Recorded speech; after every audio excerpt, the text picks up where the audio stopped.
পটলের সঙ্গে মসুর ডাল আর সঙ্গে থাকবে দুটো ডিম।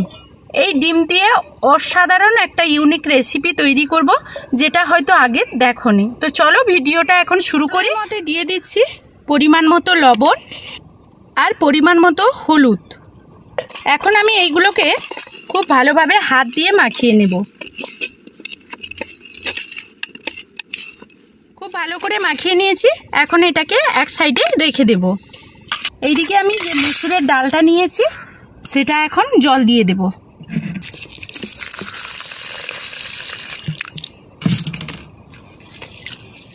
এখন আমি গ্যাসটা অন করে কড়াইটা বসিয়ে দিয়েছি। কড়াইয়ের মধ্যে দিয়ে দিচ্ছি সর্ষের তেল।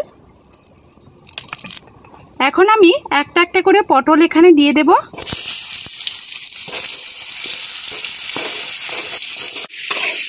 পটলগুলো খুব সুন্দর করে তেলের মধ্যে ভেজে নেব।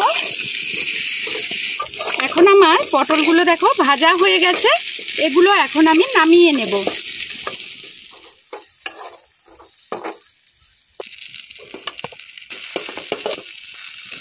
এখন আমি ওই একই কড়াইতে দিয়ে দিচ্ছি সর্ষের তেল, দিয়ে দিচ্ছি শুকনো লঙ্কা, দারুচিনি, এলাচ, লবঙ্গ আর একটা তেজপাতা কেটে দিয়েছি।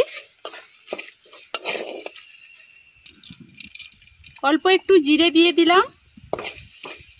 এখন আমি দিয়ে দিচ্ছি কুচনো পেঁয়াজ,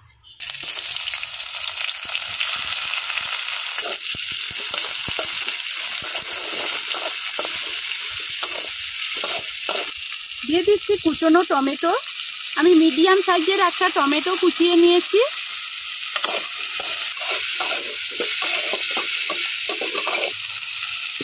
এখন আমি এখানে দিয়ে দিচ্ছি স্বাদ মতো লবণ, দিয়ে দিচ্ছি 1 চামচ মতো আদার গুঁড়ো, 1 চামচ মতো রসুনের গুঁড়ো। আদা রসুনটা চাইলে তোমরা শিলনোড়াইতে বেটেও দিতে পারো, আমার কাছে গুঁড়ো ছিল, গুঁড়ো দিয়েছি। এখন সমস্ত মশলা খুব ভালোভাবে কষিয়ে নেব।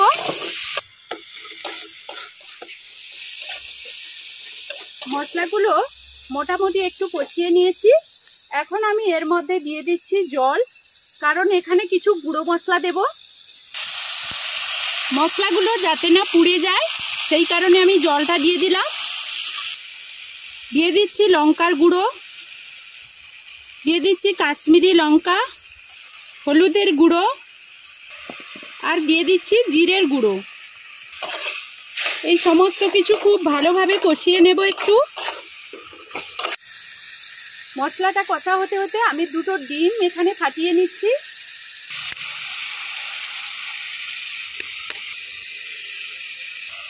লবণটা দিয়ে খুব ভালোভাবে এখানে ফেটিয়ে নেব। এই ফাঁকে আমি ডালটাও যে ভিজিয়ে রেখেছিলাম ওটা ধুয়ে পরিষ্কার করে নিচ্ছি। ডালটা ভেজানোর কোনো প্রয়োজন নেই, সঙ্গে সঙ্গেও তোমরা ধুয়ে নিতে পারো।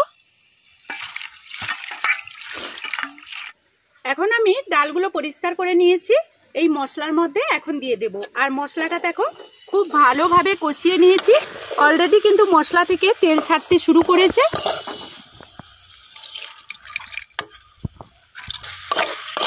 এখন মশলাটা একটু ভালোভাবে মশলা আর ডালটাকে এইভাবে নাড়াচাড়া করে নেব 2 মিনিট মতো। এখন মশলা আর এই ডালটাকে 1 মিনিট মতো নাড়াচাড়া করে নেব। এইদিকে একটা প্লেট নিয়ে নিয়েছি, প্লেটের মধ্যে এইরকম তেল নিয়ে নিচ্ছি।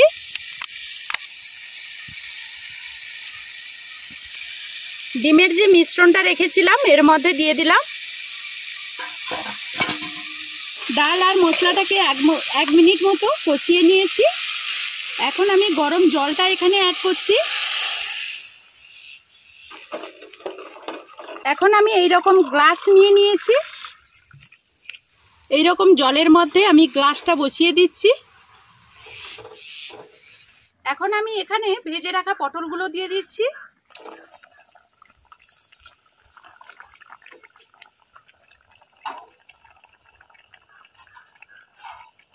আমি যে ডিমের মিশ্রণটা রেখেছিলাম এরকম বাসনের ওপরে ঢেলে সেটা এখন এইভাবে বসিয়ে দিচ্ছি।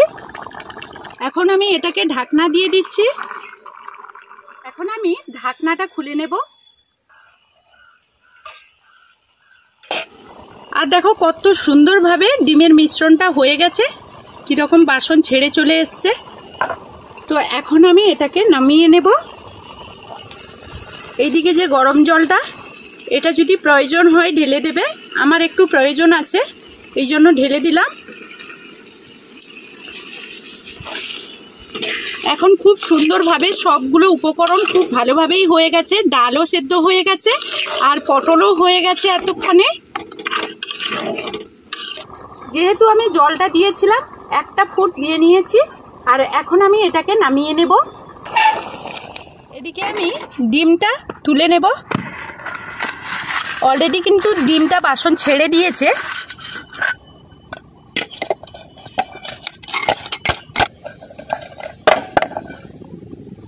ডিমটা দেখো কত সুন্দরভাবে রেডি হয়ে গেছে।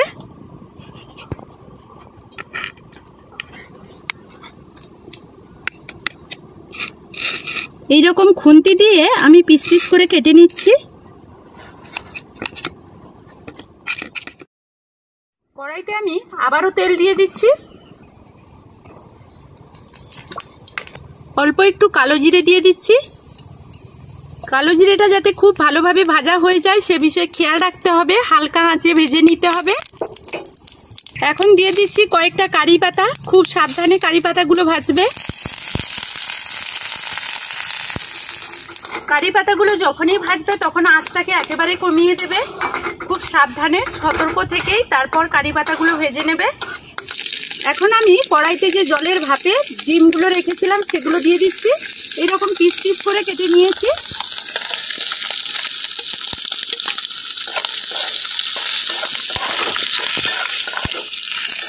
ডিমগুলোকে হালকাভাবে আঁচটা কমিয়ে ভালো করে ভেজে নেব। এখন ডিমগুলোকে ভেজে নিয়েছি। এখন আমি কড়াইতে যে রান্নাটা করে রেখেছিলাম তার মধ্যে দিয়ে দেব ডিমগুলো। খুব ভালো করে নাড়াচাড়া করে দেব। এখন আমার রান্নাটা কমপ্লিট হয়ে গেছে। শেষমেশ আমি দিয়ে দিচ্ছি একটুখানি চিনি, বাড়িতে তৈরি করা একটু গরম মশলা। তো সব কিছু একটু নাড়াচাড়া করে এখন আমি নামিয়ে নেব।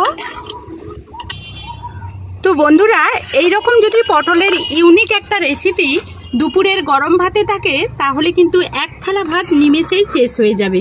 আর এই রেসিপিটা দেখো সম্পূর্ণ আলাদা একটা রেসিপি তোমাদের সঙ্গে শেয়ার করলাম।